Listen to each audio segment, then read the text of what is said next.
Высокие скорости, плотный трафик, смертельные аварии. С этим жители деревень Ишкарова, Лаяшты и Саметова и Верхней Иркиева живут уже много лет. Федеральная трасса под боком. На многочисленных сходах граждан сельчане обращались с просьбой решить их проблему.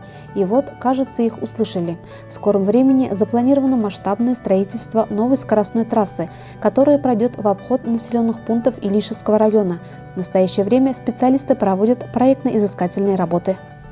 В свое время Владимир Владимирович Путин поставил задачу, что по максимуму направить финансирование на дороги. Нам удалось, соответственно, в рамках этой программы на ремонт дорог привлечь финансирование. Но самое главное, удалось чего добиться, это то, что дорога Москва, Казань, Екатеринбург пойдет по Илишевскому району. Эта дорога станет республиканской, и она, соответственно, будет примыканием к той дороге для развязок, для доступности к нашим населенным пунктам. На данный момент на трассе М7, проходящей через Илишевский район, завершаются ремонтные работы дорожного полотна. Проектом предусмотрено для безопасности дорожного движения освещение в населенных пунктах, тротуары, автобусные остановки. После села Исаметово в сторону Уфы предусмотрена дополнительная полоса движения для грузового транспорта.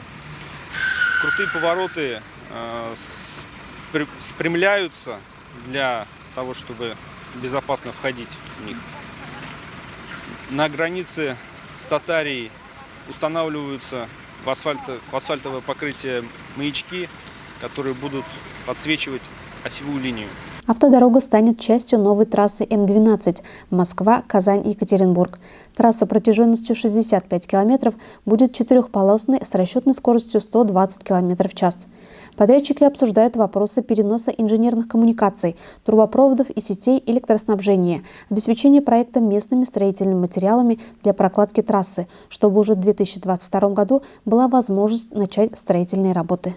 Вот здесь, смотрите, чистое поле, а будет скоростная трасса Москва, Казань, Екатеринбург.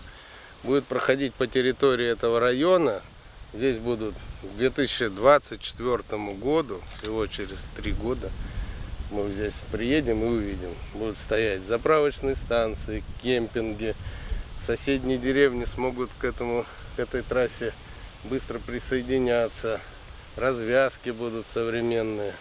Этот ландшафт скоро весь поменяется. Скоростная трасса откроет новые возможности и перспективы жителям нашего района. А также скоростная магистраль приблизит республику к центральным регионам страны, позволит жителям совершать комфортные и безопасные поездки.